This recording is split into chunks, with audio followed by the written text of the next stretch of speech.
how's it going? I'm Zingg, and today I'll be doing a review of Incredibles 2. I saw Incredibles 2 for the first time a couple days ago, and I've only seen it once, and I really like it. I thought it was a really good movie, and really in this video I'll just be giving a few general thoughts. I will go into spoilers towards the end, so if you haven't seen it yet, stick around for the first couple minutes. I'll give you a nice big warning before I dive too deeply into things.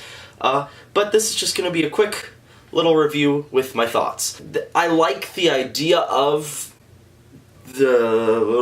like I said, I liked the movie a lot, but I can't help but be a little bit underwhelmed by the fact that it didn't really have anything new to say, anything new to add, anywhere new to go. It was a great time, but it was really kind of, in a lot of ways, it felt like a lot of the same from the first movie. I liked the story, and I thought it was well told, but I can't help but feel like there are a lot of different directions they could have gone that would have been more interesting. But with that being said, I thought it was a really fun movie. The action in this movie was better than most action in most live-action movies. They did some really some really creative things with the powers that the characters have. There's some fun new powers added, both with Jack and with some new characters, one of which being Void, who was a standout new character for me. And it was really funny, and there were a lot of great moments, and it was just a good time to watch. See, I have a lot of mixed feelings, and I don't know exactly what I think of this movie yet, because I've only seen it once, and I'm excited to see it a second time and to kind of formulate my solid opinion, because I don't know. There are a lot. Now that I know how the movie goes, I want to sit back and really take it in and think about it, because upon the first viewing, I was a bit underwhelmed. There wasn't much necessarily wrong with it. It just didn't take the story of these characters and of this world in a new enough and interesting enough direction for me. Well, with that being said, I would still definitely recommend the movie. I don't want you to get the wrong impression and think I hated it, because I really, really liked it, and it was a great time to watch it. All I'm saying is, maybe didn't live up to the excellence of the original movie. Now, those are my general thoughts. I'm going to transition into a couple plot-specific details that I want to discuss. So, if you haven't seen The Incredibles 2 yet, go ahead and turn the video off now. There is a big twist partway through the movie that you probably won't want spoiled for you. So I mentioned the twist, I might as well start off by talking about the twist. Not much of a twist, you can kind of see it coming a mile away. That being said, I thought she was okay. It's hard to live up to a villain like Syndrome, and I don't think she did. I think there were more interesting things that could have been done with Evelyn, with Screenslaver, whatever you want to call him, her, whatever, the combination of the two. I think what's confusing is that her motivation exists, but it's very muddled, and if you sit down and really think about it, you can figure out what she was trying to do and why, but it was too convoluted.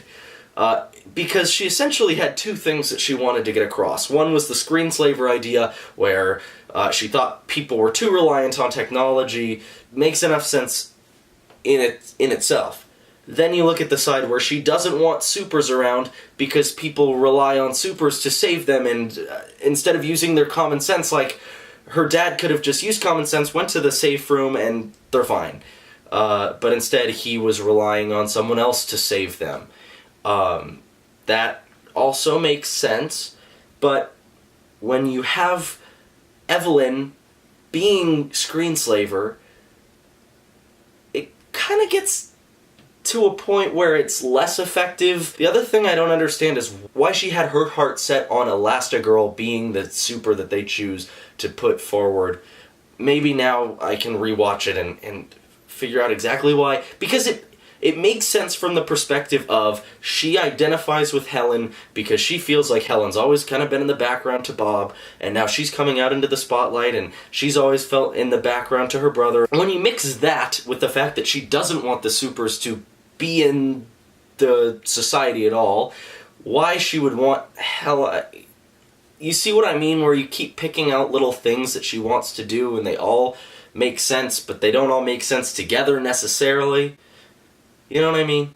I also think it would have been cool if she at some point maybe put on the Screenslaver mask and maybe fought Helen. I know she wouldn't stand a chance. She doesn't have superpowers, so she probably... But the pizza delivery guy put up a pretty good fight, so who knows. Moving away from Screenslaver Evelyn, as I said, they did some excellent things with the action, with the powers, especially like with Elastigirl's powers when she's stopping the runaway train. My favorite scene was in the apartment with the pizza guy, Screenslaver, fighting. That fight in that apartment was really, really cool. The visuals they did with the hypnotic lights and things. They had an epilepsy warning posted on the door outside, but I'm glad they didn't... I'm glad they weren't too scared to include that visual for the sake of mass appeal. Brad Bird is an excellent action director, and he's directed a Mission Impossible movie, which I haven't seen, but he really knows how to direct action, and there are creative things done with the powers. I already said that. Whatever. Michael Giacchino's score is, again, excellent. I have his autograph. I know I've shown that off before. I still don't know how to say his last name. But he does some great new stuff with the music. He doesn't rely on what he's already wrote. I mean, he uses it, but he wrote some new music that is just as fitting for the movie. It's great. And, you know, the scenes where Bob is staying home to take care of the kids are really funny, and I really like those scenes, but sometimes with the pacing, the pacing isn't perfect. It gets a little confusing as to when days have passed and things like that. But I don't want to get bogged down in the negatives because I love looking at the positive things, but I should acknowledge that I don't think that this movie reaches the level that the original did, but that it was a good time from start to finish, and that I really liked it, and hopefully you enjoyed it too. I love to look at the bright side, so I want to see it again, because I feel like I'm going to like it a lot more the second time, now that I know how things go. Another thing I don't want to get into, but I want to mention, is that I think some of the messages that the film tries to deliver are a little bit too on the nose. They're not delivered subtly, and I think they'd be more effective if they were delivered subtly, instead of in conversation talking about messages that I don't want to talk about because I don't want to get into that. A little bit of subtlety could have gone a long way. But yeah, those are my thoughts on The Incredibles 2. Just Incredibles 2, not The Incredibles 2. My bad. So yeah, I have some bigger ideas for videos in the works. I really want to make an analysis of Inside Out. I've never done anything like that where I take one movie and really dive into it, so I really want to do that because I think there's a lot to explore with Inside Out. So let me know in the comments, or let me know personally if you have any ideas, anything you want to see me do on this channel. And stick around, because there's good stuff coming. I just wanted to get my thoughts on this movie out there in a short little review that hopefully you enjoyed. So, yeah, that's about all I got to say about that. Bye-bye.